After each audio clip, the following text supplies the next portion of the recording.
اس میں کوئی دو رائے نہیں ہے کہ میں باوجود اپنی مصروفیت کے بھی پاپا کی یعنی خطیب اکبر کی اس دوسری برسی میں شرکت کے لیے میں یہاں آئی ہوں. حالانکہ میں بہت مصروف تھی اور ایک بار میں نے اپنے بھائی یاسوب سے یہ کہہ بھی دیا تھا کہ شاید میں اس بار نہیں آؤں, میرے شوہر یہاں آئیں گے, لیکن اس کے باوجود ان کی محبت اور ان کی وہ قربت مجھے روک نہیں پائی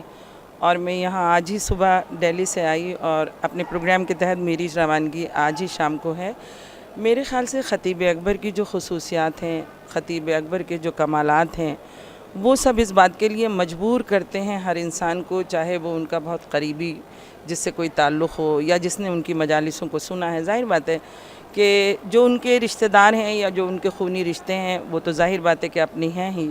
لیکن جو خونی رشتے بھی نہیں ہیں وہ بھی ان سے اس قربت کا احساس کرتے تھے. یعنی انہوں نے جو محبتیں بانٹی ہیں, اور عین اہل بیت کا یہ طریقہ کار رہا ہے کہ آپ ہمیشہ سب سے بہت ہی الفت سے, بہت محبت سے, بہت اچھی طرح اہل بیت کا یہ کمال بھی رہا, اور اہل بیت نے یہ درس بھی دیا کہ جس سے بھی ملو بہت محبت سے ملو. شاید اسی روش پہ چل کر خطیب اکبر نے اتنی محبتیں دنیا کو دی ہیں کہ آج ان کے مرنے کے بعد کوئی بھی انسان کہیں نہ کہیں اہل بیت کے پیغام کو فروغ کرنے کے لیے انہوں نے اپنی پوری ایک زندگی صرف کی, اور بڑے خصوصی طور سے انہوں نے جو ہے ایک بہت ہی جو کہتے ہیں کہ زبان, عربی زبان کو اور اردو زبان کو مکس کر کے انہوں نے جو پیغام دیا ہے پوری دنیا کو. ان کا پیغام عام اس لیے ہوا کہ ان کا پیغام ایک ہوتا ہے کہ بہت ہی دقیق لفظوں میں یا کسی سخت لینگویج میں یا اس طرح ٹف ورڈز میں پیش کرنا, جس میں اس میں ہوتا ہے کہ پرسنٹ کچھ سمجھے کچھ نہیں سمجھے. لیکن ان کی خطابت کی جو سب سے بڑی خوبی یہ تھی, وہ عام فہم لینگویج کا استعمال کرتے تھے, عام فہم زبان کا استعمال کرتے تھے. جو درس وہ دینا چاہتے تھے اس زبان کے ذریعے وہ پوری دنیا میں عام ہو گیا, اور یہی وجہ ہے کہ ان کی زبان نے ان کو خطیب اکبر بنا دیا. آج وہ ہمارے بیچ نہیں ہے, یہ ان کی دوسری برسی ہے, لیکن کہیں ایسا محسوس ہوتا ہے کہ ان کی کوئی نہ کوئی کمی, کہیں کشش باقی.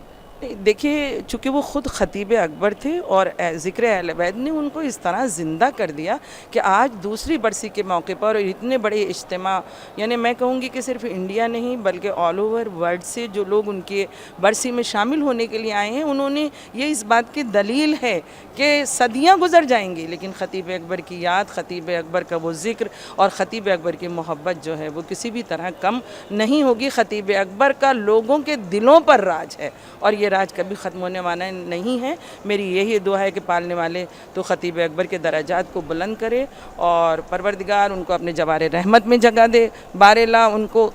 غلطی سے بھی اگر کوئی گناہ ہو گیا ہے تو پروردگار تو اس کو بخش اور ان کے درجات کو بلند کر. بس میری یہی دعا ہے, اور پروردگار ان کے خانوادے کو بھی صبر عطا فرمائے, اور اسی طریقے سے ہم خطیب اکبر کی یاد کو دنیا میں قائم رکھیں. یہ ہماری ان سے محبت ہوگی.